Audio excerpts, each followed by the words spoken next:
Hello and welcome to the Join Dota League Season 3 on HeflaTV 1. I don't know, there's a lot of a delay before this game, but finally we're going to get into Run for Your Life versus New Starcom or NSC, versus R4UL. So, not a whole lot to talk about in the draft so far, and honestly, I haven't seen these teams play very much. They're fairly new to the Join Dota League, and have only played a handful of games here or there, and none that I've casted previously. So it should be something new for me at the very least, and hopefully it's some good Dota that I'll be able to enjoy casting, and you'll be able to enjoy watching. Unfortunately, Coucher, who is supposed to be casting with me, his electricity went out at the last moment, so I'm not going to have a co-caster here, or somebody else was not available. So you're going to be stuck with me for at least 2 games, so hopefully it won't be too bad for you. The first bans are going to be Doom Death Prophet, banned out by New Starcom, and Tidehunter Razor taken out by Run For Your Life. Viper first pick by New Starcom, and something that I've noticed is that Lycanthrope has managed to weasel his way into the second picking stage. So I don't know, I think if you Run For Your Life, you just run straight for that Lycanthrope and don't turn back, go all out push, but instead they're going to go ahead and pick up the Faceless Void and Skywrath Mage combo, the one that was made infamous during the International for just a ridiculously strong combo, but that still leaves Lycanthrope in the pool. I'm fairly concerned as to what Run For Your Life are going to do, and New Starcom, my mind has been completely blown. Lycanthrope has been ignored throughout the entirety of this draft. They'll go for the Silencer. Now, Silencer is good up against the Faceless Void Skywrath Mage combo if his positioning is good, but if he gets caught out inside that Chronosphere, he's as dead as pretty much any other hero out there. So in the end, 10 seconds I don't know, I really think that you don't overlook the Lycanthrope, and now especially ban him out. You do not want that hero in your games. Doesn't combo particularly well with Faceless Void and Skywrath Mage, nor Silencer and Viper, but just having the pushing power coming out from the Lycanthrope, and just the ability to mow down those towers if you win a team fight is absolutely ridiculously strong. Let's see. Yeah, not a whole lot else to talk about. There are plenty of other heroes that in previous games that I haven't seen really all that much that have managed to make their way through these first 2 ban stages as well as the first picking stage. We do have Shadow Shaman still available in the pool, which I think would be a wonderful pick for Run For Your Life. It combos well with the Skywrath Mage. With the concussive shot slow, you can get in range for those shackles, get some early kills, which is always nice. And then the wards with the Faceless Void Ultimate allow you to pump a lot of damage into that Chronosphere. Even though they are on the Radiant side, Serpent Wards are still great inside the Roshan pit. If you're able to win a team fight later on, it will give you fairly quick Roshan that you can abuse easily. But more than anything, we'll pretty much secure those tier 1 towers in a fairly easy push down to the tier 2s. I'd like to see Shadow Shaman picked up, but I don't know, Lycanthrope's still there. Brewmaster, Jaheira, Invoker, and Tinker banned out in the second stage.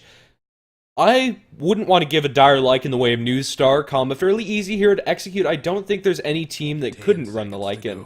I don't know, I think you pick it up for yourself here and run the Faceless Void in the off lane, and maybe find something in the mid that can combo better with the Faceless Void than the Lycanthrope. Lycanthrope just can't do anything inside the Chrono, the exception of giving high damage to the Faceless Void. If he does have a Mask of Madness, that's not without consideration, but still not the best synergy there. They're going to take some time with this first pick, and they go for a Lone Druid.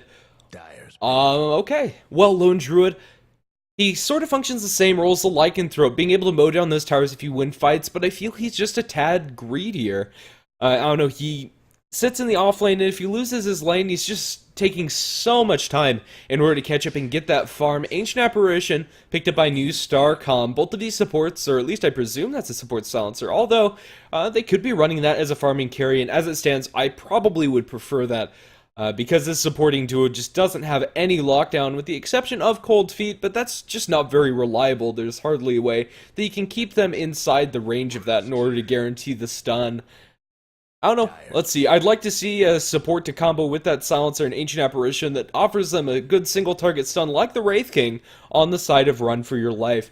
Wraith King Skywrath Mage as well as Faceless Void could be a decent aggressive tri-lane, but honestly, I'm not sure how much it would be able to accomplish. But I don't know, new Starcom, they're gonna go ahead and pick up the Phantom Assassin.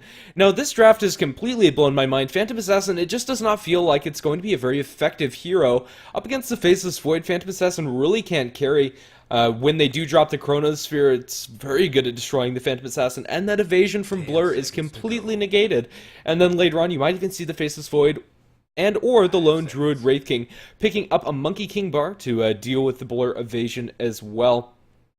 Reserve time. I don't know, I think this is going to rely a lot on execution, but just based on the hero picks, I think Run For Your Life have the better composition as it stands. Phantom Assassin pick is more than likely going to bump the Silencer down to a support role, but this could be an offlane Viper, mid Phantom Assassin, and they'll still pick up their second support to combo with that AA.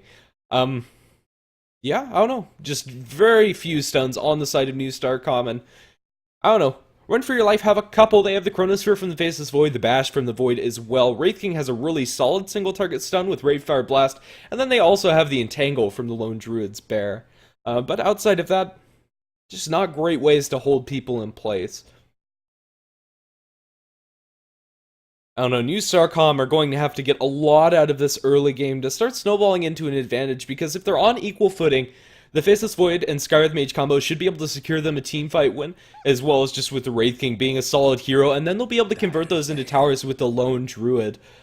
I don't know, your last ban coming out from Run For Your Life is going to be the Puck. Now, Puck would have been a decent pickup for New Starcom, could have been played in the offlane or the mid position, and also would have shored up a lot of their lockdown problems with that Dream Coil ultimate especially. 10 seconds to go. And while Skywrath Mage, Wraith King, not the best heroes at zoning out an offlane Puck, as Phase Shift is very easy to avoid the Wraithfire Blast and Reserve time. as well as the Arcane Bolt. However, once they do get some levels up in the Silence, Puck is fairly susceptible.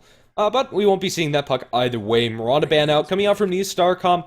It definitely could have worked in Run For Your Life's lineup, however, that would have put the Lone Druid or the Faceless Void mid, which would have been something interesting to see. I think Lone Druid would fare better up against the Phantom Assassin, but then again, Faceless Void, not too shabby either. Both heroes should be able to get their farm regardless. But let's see how they're going to draft around this. I'm pretty much drawing a blank here as to what they're going to pick for the last hero. Run For Your Life could be running that Wraith King as a support, or as a core as it stands. There's just not enough information to tell. I'm going to assume that that's a support Wraith King going to be in the tri-lane with the Void and Skywrath, but at the same time, that Faceless Void could easily go to the off lane, and then they could safe lane the Lone Druid and do some funky lanes. I don't know. Just something curious coming out from Run For Your Life. And if they really want to go all the way pub, they could jungle the Lone Druid, although that's terribly inefficient. Then put the Faceless Void towards the off lane. Wraith King is a farming carry with the Skywrath Mage, and then pick something for the mid. A lot of theory crafting, not a lot of answers until Slardar is picked up for Run For Your Life. Well, Slardar is going to give them a lot of damage inside the Chronosphere with the minus armor that he's going to provide, but I just don't really feel like he's fitting into their lineup all that well. It looks like we are going to see a Lone Druid mid, possibly, with the Faceless Void solo safe lane, Slardar, Skywrath Mage, Wraith King aggressive tri-lane, up against that Phantom Assassin, Ancient Apparition, Silencer. Although, as stated earlier, Phantom Assassin could be taking up the mid with Viper in the off. Yeah, these matchups, I'm going to have to see the game before I actually know what's going on. I'm pretty much just pulling stuff out of my hat. I don't know. Reserve time. Sometimes with these smaller teams, it's really hard to anticipate what they're going to pick up inside the drafting stage. And especially since I am without a co-caster, there's nobody else to bounce ideas off of. Both teams are taking a lot of time with these last couple of picks. Well, still waiting for New Starcom to pick up their fifth and final hero in this draft, and that should at least give us some clues as to where they're going to lane things. Although with Run For Your Life, it really didn't do much as to solidifying those answers. Pretty much gave me more questions than it did solving anything of note. Well, I have no idea which of these teams is considered better skill-wise, but I think that's going to be a lot of what this game boils down to. Viper is decently good at kiting these heroes, Lone Druid, Wraith King, as well as the Slardar, making sure the Blink Dagger is cancelled on Slardar and Wraith King, and just making sure that they're at arm's length, fairly good to kite them around. Dragon. At the same time, New Starcom are going to go ahead and pick themselves up a Dragon Knight. So we might be seeing a very interesting aggressive tri-lane coming out from New Starcom. I don't know, I really wasn't feeling this Dragon Knight pick at all. Kind of came out of left field. Let's see how it's going to work out for them. Once he gets his level 6, he should be able to push down the tower of Run For Your Life, at least in the middle lane. But there's not a whole lot of other heroes that really combo well and add to that pushing style lineup. I don't know, this draft kind of feels like fruitcake. A lot of stuff here and there. Some good bits, some not so good bits. Just not a lot of synergy from most of these heroes. Yeah, I think we might be in for a bit of a slugfest, especially coming out from Run For Your Life. Just with that last pickup, Slaughter, a very aggressive hero that needs to get off the ground, needs to get up his Blink Dagger ASAP in order to be able to really have a good game impact. Well, as everybody loads in, I'll go ahead and introduce our teams. We are going to have Run For Your Life Gaming on the Radiant with Mon playing on that Slaughter. Lone Druid going to be taken up by DDM, as well as Haitian playing on the Wraith King with Dangerous Cat on the Skywrath Mage to Garen on the Faceless Void. That's at least a name that I've seen before. And that will leave... well, I think I've covered everybody. Oh no, the Bear's just kind of messing me up as far as heroes are concerned. Yeah, definitely not. On the Dar, we're going to have NSC with Makubi playing on the Phantom Assassin, possibly D Snow. Not sure how he wants his name to be read. Glacier going to be playing on the Silencer. Dragon Knight taken up by Ysoul with Yeo on the Viper, and that will leave, last but not least, Frimo on the Ancient Apparition, getting an early ward out to give them mid-vision as well as control over the room and Ancients, although I doubt that they'll be taking advantage of those Ancients that early on.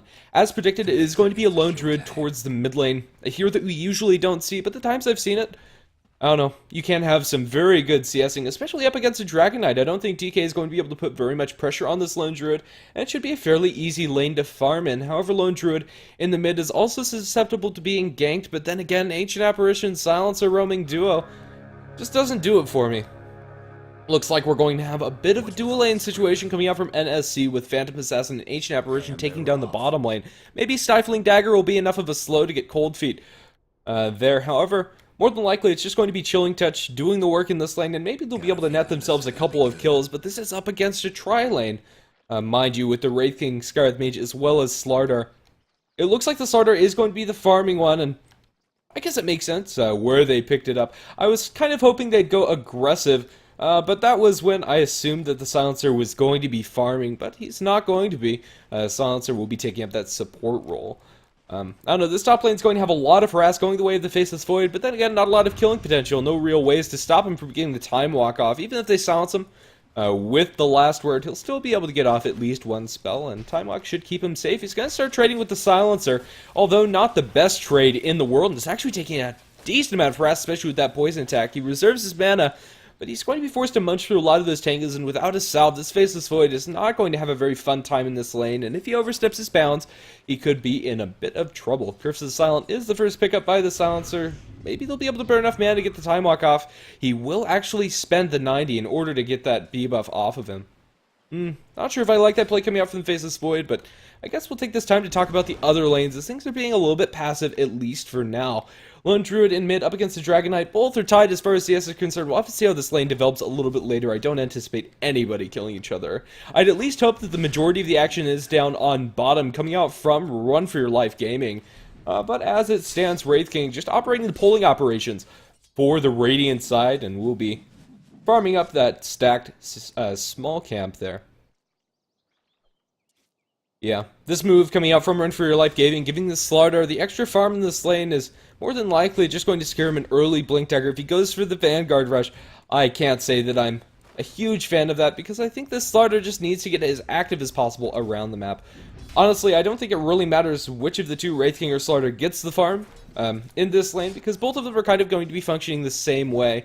At the very least, Wraith King without farm still has a wider range of initiation with the range stun coming out from Wraithfire Blast, as well as having the ultimate to contribute to team fights, even if he does not have as much farm as he'd like to. Yeah, Lone Druid in the middle lane, as expected, is going to be taking up a lot of farm. 9 and 3, and I don't see that stopping anytime soon, and this Faceless Void can't put any pressure on the Viper, so expect a free farm Viper with a very early mechanism coming up shortly.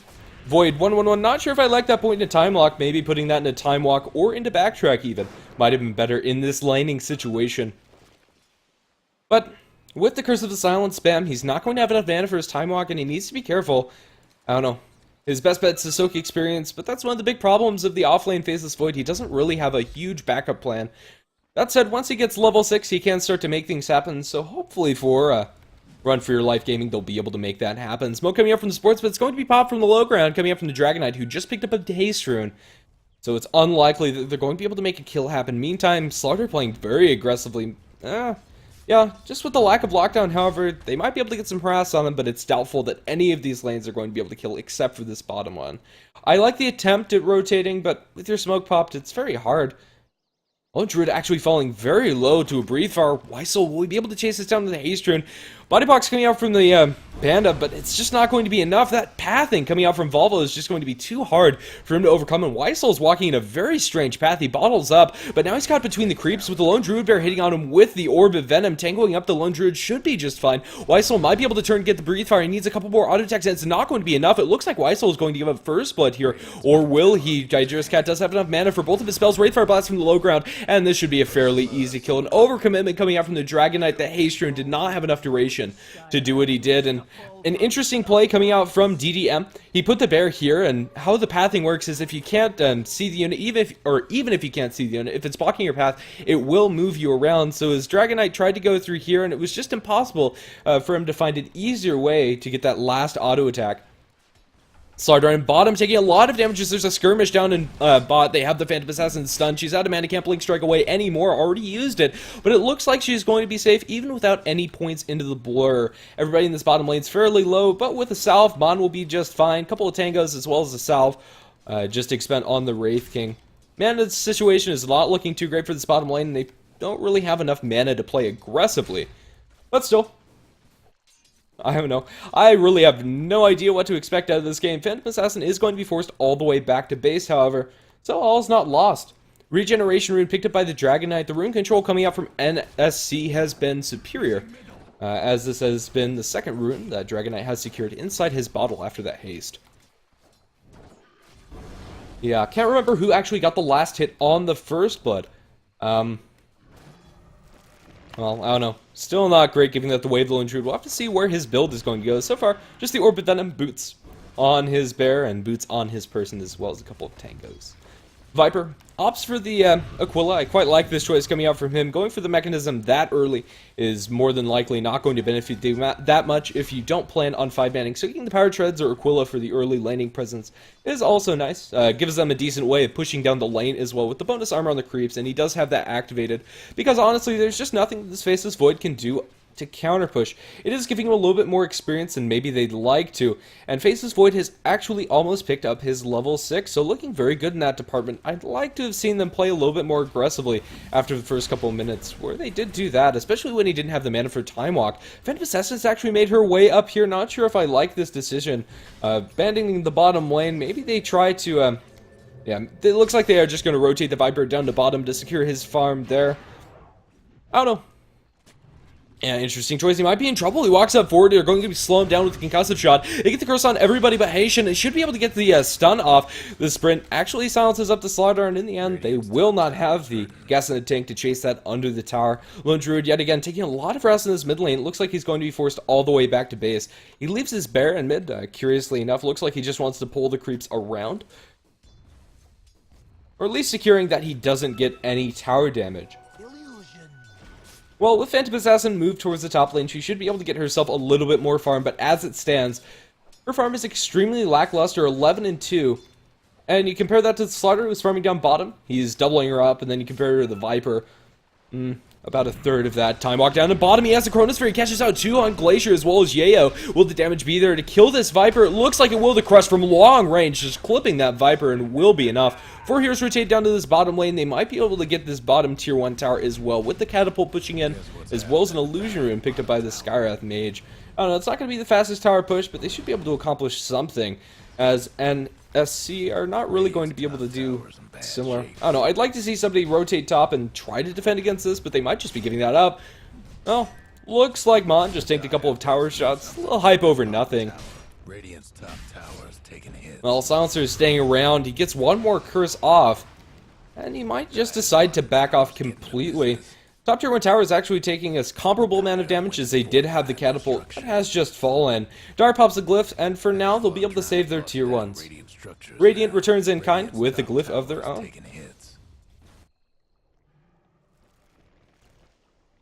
Yeah, I don't know, despite, yeah, this is a very slow game, and slow games are always hard to cast as a solo caster. But I guess we'll go ahead and rotate towards the net worth chart and possibly take a look at the graphs just to see how efficiency has been faring for both teams. And yeah, kind of as expected, a very bland gold graph, not hardly lead built by either team. The experience is slightly favoring On For Your Life Gaming as they did pick up those 2 kills. But still, all around the map, NSC are definitely not out of this. Invisor picked up by the Dragonite. They're pinging out the lone Druid. They're going to start off with the Dragon Tail stun, or are they? They're going to wait till they have the Chilling Touch, but he's decently tanky with that bonus move, or HP, excuse me. He's going to drop the Breathe Fire mostly on the Scarlet Mage, but they're going to be able to get the kill on the Ancient Apparition with a lucky root coming out from DDM. Weissel is not going to be so unlucky, just chased down for a couple more auto attacks, making his kill score 3-1. Very lucky that Dangerous Cat was able to make that out alive within inches of his life. But also, they secured the counter kill. Gank failed. Wraith King has been moved up top. He's building towards the Soul Ring. With the mana burn coming out from the Silencer, I like this decision to make sure that he's always able to get off the ult when he wants to. He throws a Wraithfire Blast, but there's not a lot of support coming in. They do have the Time Walk, and Chronosphere is actually off of cooldown. I scratched that as he's trying to get down this Phantom Assassin, but as it stands, Faceless Void just doesn't have a lot of damage. Not even PT's finished with a secondary Wraithfire Blast. They should be able to get Makubi, or will they, with the Phase Boots? He's just too darn fast, and they'll have to stop the pursuit, excuse me. Well, I don't know, a little bit of sparse action here or there, but still neither team really making a huge advantage. With such hodgepodge teams that they have, the goal isn't necessarily clear. When you see a Lycanthrope or Death Prophet, it's fairly obvious that they want to push down the towers, and if they're on the dire side, want to take Roshan early. I don't know, and with a lot of teams, it's clear that they want to play aggressive, but right now, there's no real clear late game winner. I'd say that the Run For Your Life Gaming have an advantage with the Lone Druid, as well as the Faceless Void as their main sources of damage, but on the side of NSC, they're not too shabby late game either. Late game Phantom Assassin and Silencer can be very scary to deal with, while Viper down in bottom is just going to be pounded away at by Mon. With that ultimate acquired, he just falls too quickly to the physical damage coming out for them, already sitting at -5 armor, the level 1 amplify damage. Well, that was an unexpected kill, but still, more kills going around the map for Run For Your Life Gaming. Slowly but surely making themselves a lead with these little pickoffs that they're able to find here or there. Still no large skirmishes being had. Lone Druid finishes himself up the Tranquil Boots on his person to make sure that he's able to keep the regen high. And the Spirit Bearer is holding on to a Gloves of Haste. I'm assuming that this is going to be a Midas, but I hope it's a Maelstrom. Because I think they'll need to fight a little bit earlier than that. With the Dragon Form as well as the double damage rune, excuse me, on Weissel, they're going to start plinking away at this tier 1 tower at the top lane, and they should be able to get this one for themselves. And indeed they will. Nobody gets the last hit, but it is given to the Dire, so they should be looking just fine. Mon, down in bottom, is solo up against the Silencer, and well, mid lane's where we have the action. After the mid tier 1 tower fell, Dangerous Cat's going to eat a lot of damage from that Breathe Fire. They get a root onto Weissel, however, and it looks like they're going to lose the Dragonite for it. Asian is just being attacked by this Viper. With the extra damage, will he be able to take him down on the Spirit Bearer? He's actually body blocking his Bear, and the Wraith King is also going to fall. Not enough mana to use his ultimate, and didn't use the Soul Ringer. Actually didn't have it available. Even if he had it, I don't think you activate it there. You don't want to lose that cooldown either way. Last word being thrown to the Lone Druid. It's going to lose some damage, but the Chronosphere is going to secure this kill on Yo. Or will it? Yeah, it should. Definitely. One last bash. Finishes it in style. He actually caught the Spirit Bear in there. Not the best. But in the end, 2 for 2 trade. Getting the 2 cores for 2 supports. A worthy one at that. Slaughter, in the meantime, enjoying the space created by his team in middle. Will put a little bit more damage on the tier 1 off-lane tower of the Dire, as everybody is absent. I don't know, I think really the go time is going to be when we have those first items coming online. Slaughter needs his Blink Dagger, is getting dangerously close to it. But once they have that, I'd like to see them try to get as many kills as possible. We do have level 6 on the Ancient Apparition. He's had that for a couple of creeps at least. And we will see that on the Slaughter. I think Slaughter is going to be okay. It's not going to be enough to get the kill, but will be a decent nuisance and will force him back. He will actually TP back to the base. So at least that amount of gold has been cost by the first Ancient Apparition Blast that I've seen this game. Lone Druid goes ahead and starts farming up the Ancients, and it looks like it is going to be the Maelstrom build coming out from the Spirit Bearer. Now that Entangling Claws is not a unique attack modifier, Maelstrom is a very decent item on Lone Druid, kind of filling the same role as Radiance. Although you can't leave your bear there when he can't attack, it still allows you to push out lanes and farm fairly quickly, and yeah, I like the choice. Also, attack speed items scale incredibly well in the Spirit Bearer with its very low base attack time. So, decent choice. There's that Slardar Blink Dagger I was talking about a minute ago, and it's a good timing for Slardar. He hasn't really been touched all that much. 46 and 13. As far as last hits are concerned, not the best, not the worst, but does have his two main items, PTs, as well as Blink. This is go time for Slardar. He might need a little bit of backup before he decides to completely jump in. And, well, the siege is going to begin at mid lane, coming out from NSC, as they pop the Dragon Knight form in the middle. Tower going to take some decent damage. There's TP's back. That's going to be the Wraith King. He has the ultimate available. He's going to start with the Dragon Tail Stun instantly. The Global Sign is going to be expended as well. Wraith King not losing out mana. His ultimate will pop. AA Blast will land smack dab on the Slardar. And with the spread activated, he's just going to die too quickly. Wraith King reincarnating. He's not going to be able to live a second time, but a huge Chronosphere catches out everybody, with the exception of the Phantom Assassin. Drop a Skywrath Mage ulti inside of there, but it was stacked on two heroes, and now they're going to be able to turn on the Faceless Void. Faceless Void just not tanky enough to stand through the barrage of spells that are going his way. Wraithfire, when they change focus onto the Faceless Void, or since the Phantom Assassin was the only one outside the Chrono, they will be able to clean him up the second time. 4 for 0, as well as getting that Wraith King ultimate down, is a very big win for NSC. So after a fairly slow early game, they're going to put their 5-manning to good use, as well as this Dragon Knight ultimate form. Lone Druid does get a tier 2 tower down in bottom in the meantime. So, then again, not all is lost for Run for Your Life Gaming, but a lot of eggs are inside this Lone Druid basket. The push is not going to stop from NSC just for now, but they will eventually back off once they see heroes coming back. Blinking from the Slardar, not going to be able to find anybody. He does get the amplified damage, but no backup there. Mon not going to be able to pursue that further.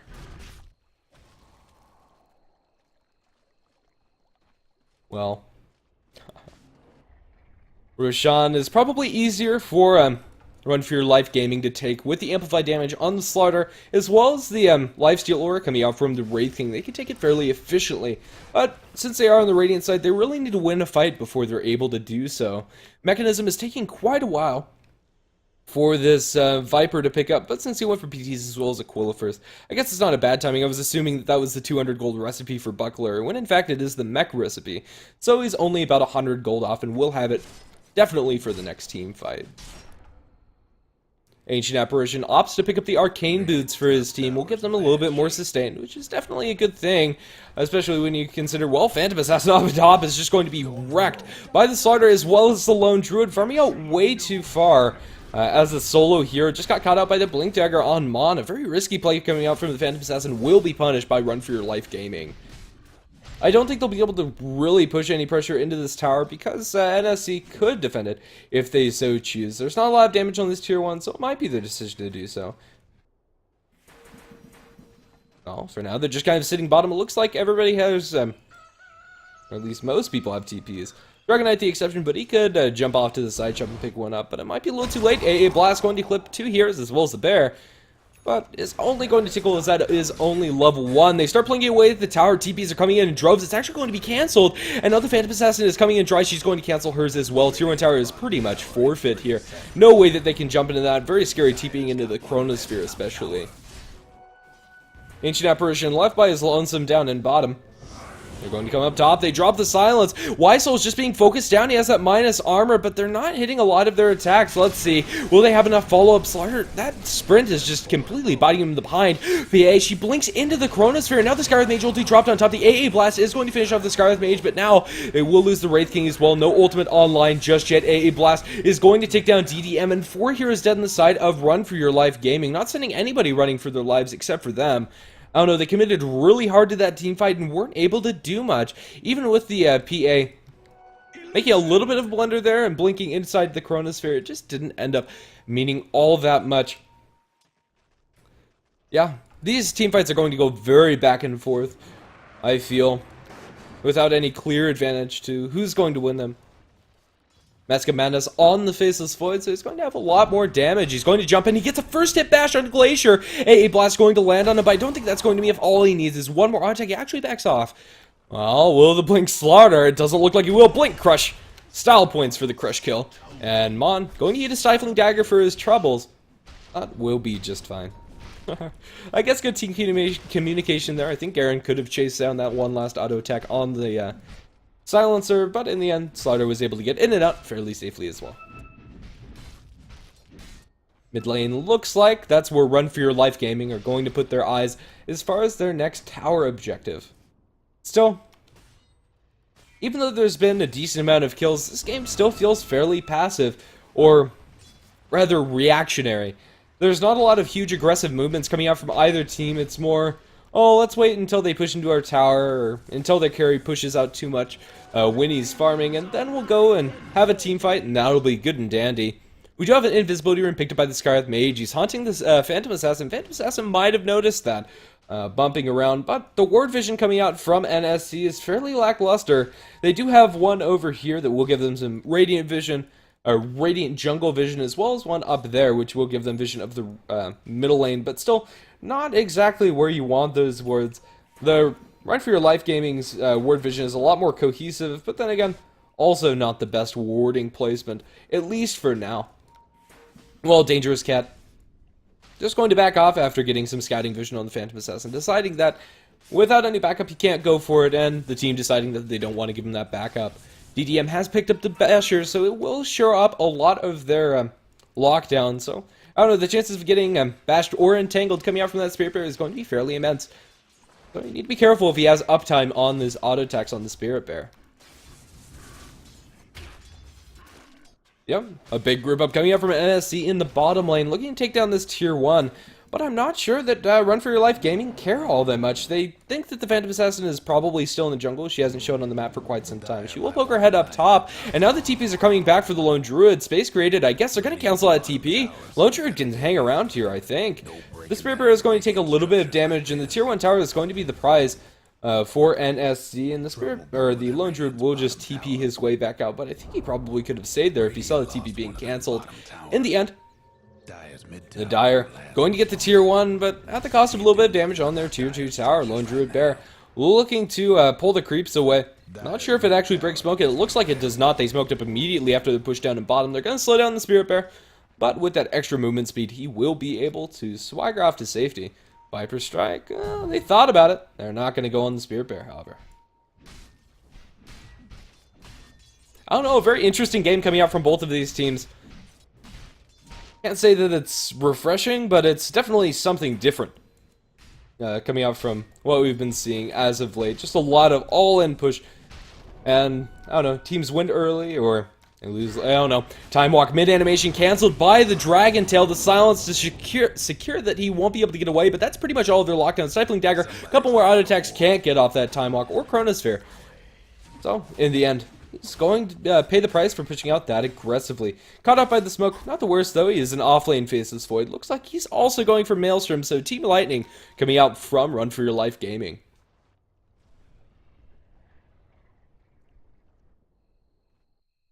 Yeah, looks like they're just going to back off and farm their own jungle after that pickoff, as the tier 1 towers have all fallen, as well as that tier 2 tower in bottom.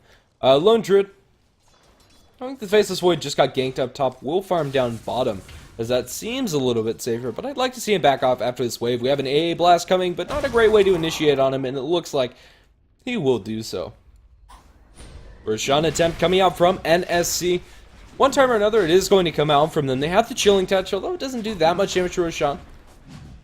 It's still not the worst. With Stifling Dagger, they can break the Lincoln's effect on the Roshan and stop him from really doing that much. And with the Vladimir's offering, giving regen to the Dragon Knight as well as, scratch the Dragon Knight, he is now in range. Phantom Assassin should be able to take it. They're scouted by the Spirit Bear, but Spirit Bear is going to be ganked. He gets Dragon Tailed as well as locked into place with the Cold Fiend. It looks like he will fall. 300 gold away of Glacier, as well as a Roshan secured. I don't know, it's a great move for NSC in the end. I don't know, Run For Your Life Gaming, we're sniffing it out with that Spirit Bear, but in the end they were just too late. We're in position to really defend that. Had they hit the Chronosphere there, as well as the Slaughter to jump in, that could have been a big teamfight win. NSC are continuing to group up as 5 while they're farming these ancients. I'm not a huge fan of this. They have their whole jungle as well as the enemy's jungle that they could be taking abuse of, especially with that Aegis now online for the Phantom Assassin. She can be farming a little bit more aggressively than she has. Well, Faceless Void still saving up for that Maelstrom, still not a whole lot of other items to talk about. This Phantom Assassin hasn't really felt super effective, but then again, I don't know. I was hoping for a little bit more of an aggressive game. If we go ahead and head over to the KDA, yeah, pretty much nobody's looking bad, nobody's looking great. They've all been pretty much 5-man team fights. Lowest is your support Wraith King with 0, 3, and 5, but even that's not all that bad. Lone Druid seems to be the winner as far as net worth as well as KDA is concerned. Just soaking a lot of farm off the map. They're going aggressive up top with the Chronosphere Scarlet Mage combo. It's not doing enough damage to Wild Soul just yet. With a couple more bashes, it will be enough damage, and they will secure the kill. In the end, Spirit Bearer came in to join the fray, but probably wasn't needed. Phantom Assassin trying to chase down 1 kill. Stifling Dagger was thrown out, I believe, but won't be able to chase down anybody. So in the end, that's going to tie up the kill score 11-11 here at 24 minutes into this 2-game series between Run For Your Life Gaming and NSC. 5-man Dota without taking map objectives. I guess I've seen everything. Maelstrom picked up by the Faceless Void, and Sanjin Yasha picked up by the Phantom Assassin. Now, with the way they're playing, I'm not a huge fan of this Sanjin Yasha pick. I think if you're just going to keep on farming, maybe Battle Fury is a better item if you want to play aggressively. Maybe go for something along the lines of the BKB to negate the Slaughter Crush Wraith King stun as well as the Skywrath Mage. Even though it's not ideal up against the Faceless Void, he does have the Chronosphere. If he catches you out with a well-timed BKB, you can still negate a lot of the damage coming out for Run For Your Life Gaming. Later on, we might see the Phantom Assassin disassemble this SNY and build a Mantis style to get out of the root coming out from the Lone Druid. I don't know. I don't think we'll be seeing that for quite some time, if we do. Spirit Bear ganked in mid lane, they lose it a second time. That's a lot of Spirit Bears down in the last couple of minutes. He does have the resummon available, which he will use. But still, it's never a good thing, and that can almost be counted as a hero kill. The push comes out from NSC. They want to put this Aegis to good use. And, well, I definitely can't fault them, but they're still, I don't know, gripping up. Faceless Void TP's back, and it looks like we're going to have a big 5-man engagement here, hopefully. I'd love to see a little bit more action. Dragonite ultimate form has been popped, and the tier 2 tower is going to be under a little bit of pressure. Faceless Void looking for the jump in, but there comes the Blink Dagger from the Wraith King. So when you send up by the Dragonite, here comes the Chronosphere on to 3. Where's the follow-up damage, however? Skywrath Mage isn't close enough. They're actually going to drop the flare on the backlines. They don't get anybody just yet. Glacier is able to get off his ultimate. Now they bash down the Faceless Void, and now Haitian is going to lose his ultimate. That might end up biting them in behind, getting that slow on top of them as the Lone Druid is focusing him down. Phantom Assassin loses her Aegis. Now Viper in a world of hurt as he get bashed as well as entangled. Now the Phantom Assassin is coming back with a Fury. She's able to pick up a double kill. Now they try to focus down the Lone Druid. They get the bear a third time, and now DDM is also going to lose his life. 12-14 is the kill score. Tuja Tower is also pretty much going to be forfeit. I don't know, Run For Your Life Gaming have the buybacks available on all 3 of the heroes that died, and with the glyph popped, I don't think that NSC will be able to go high ground by any means, but still, a move in the right direction for them, winning a solid team fight.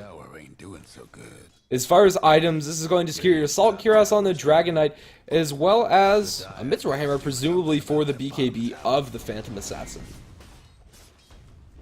Radiant's top tower is taking hit. Well, it looks like this fight is going to net them more than just 1 tier 2 as they take top as well. Dragonite gets the last hit, and they just didn't have a great way of defending. I don't know, Run For Your Gaming, they had a very interesting engagement.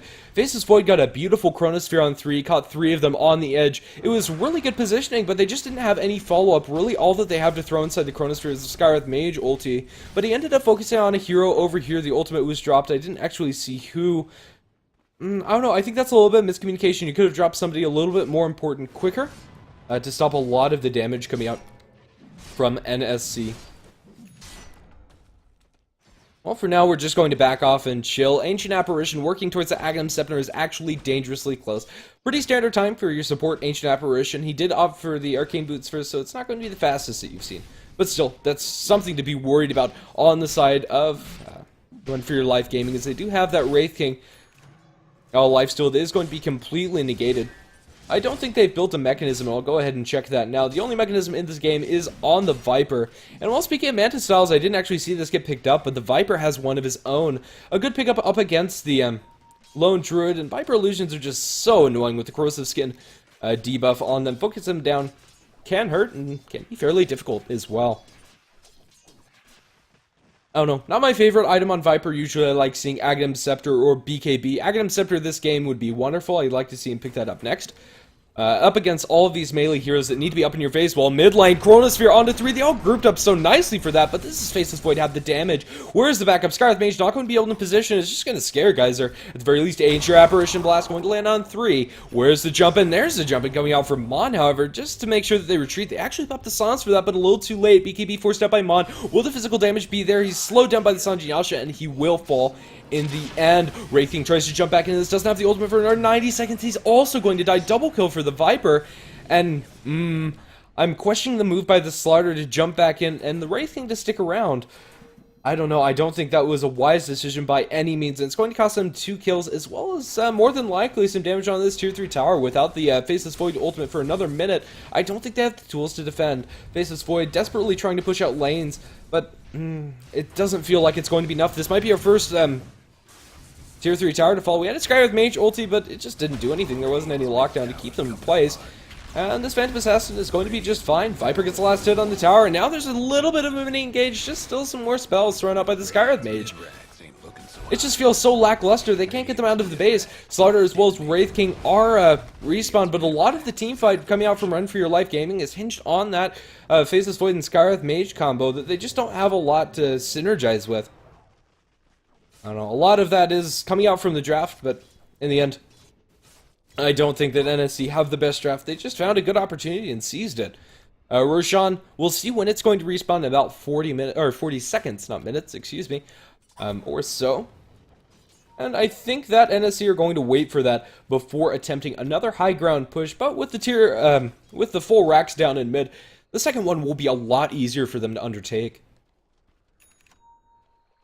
Aghanim Scepter finished up by the Silencer, and let's see, looks like Ancient Apparition bought himself another set of wards, so playing the true support, hopefully this Dragon Knight gives him the last hit on the big dragon, and he does get it, securing himself the farm for the Aghanim Scepter. Well, they did have a smoke up, they're going to be able to stun up the Ancient Apparition. He does buy a gem instead, not going to have that Ags. Now with the Blade Mail, the Dragon Knight's doing a lot of damage to the Skywrath Mage, but they just don't have anything to follow up. 3 kills for Run For Your Life Gaming in a very good rotation that I didn't expect and probably should have been looking down at the map, to be honest.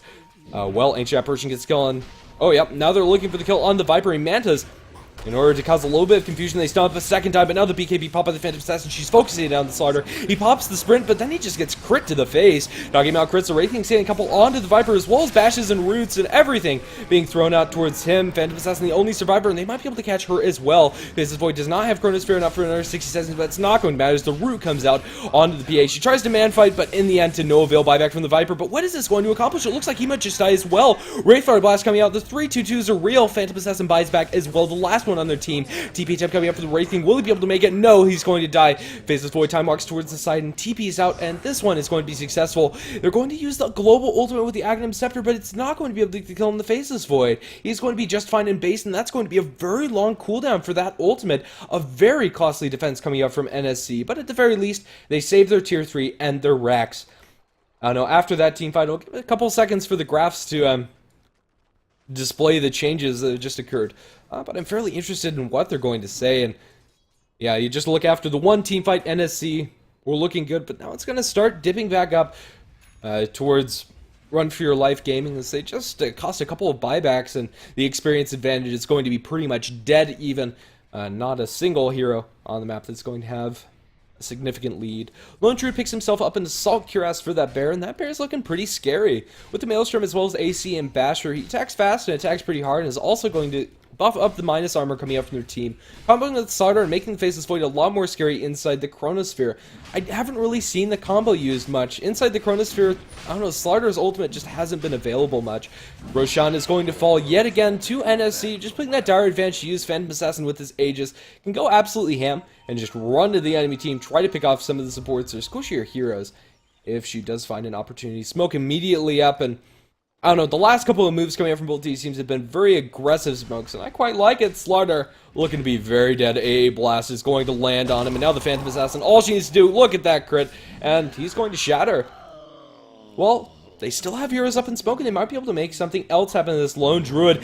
They're going to throw the Stifling Dagger the way of the Faceless Void and try to focus down the druid, but now looks like they're going to settle for the barrel. A lot of split focus coming up from NSC. They're going to get a crit on the dagger. Blade Mail popped by the Dragon Knight yet again. They're going to kill the bear. 300 gold yet again. 4th bear kill of the game, and well, they're pushing down mid. Chronosphere onto 4. Where's the follow-up? Skywrath Mage, where are you? There's the ultimate, but it's landing on 2, as well as the Viper and Dragon Knight, 2 of the most tanky heroes on their team. Now the Phantom Assassin crits the Wraith King to death, and now just look at the damage coming out from them. It looks like NSC might have just secured this game. Very sloppy engagements coming out from both teams. By no means were they perfect in their execution. Just, I don't know, this draft for Run For Your Life Gaming just hasn't really seemed very effective for me. They have a buyback on the Faceless Void, but a Faceless Void with these items, he needs his Chronosphere to do anything. He'll just die in a split second. He has no defensive items whatsoever. Mask of Madness, Demon Edge, and Maelstrom. Usually like to see an Axe or a BKB, and GG well played, going to be called out by DDM. Well, I guess that rounds out that game.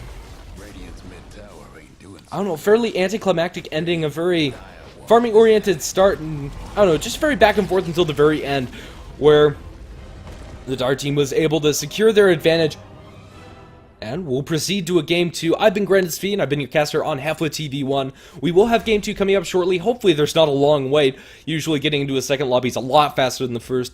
And, well, I'm kind of hoping for a little bit more of a standard draft coming up from these teams, or maybe something just hyper-aggressive. I don't know, just something to shake the waters here. This hodgepodge draft just didn't really do it for me. Well, I'll probably have time to play a couple of songs as well as ads before we get into Game 2, but don't go anywhere. We will have that coming up shortly.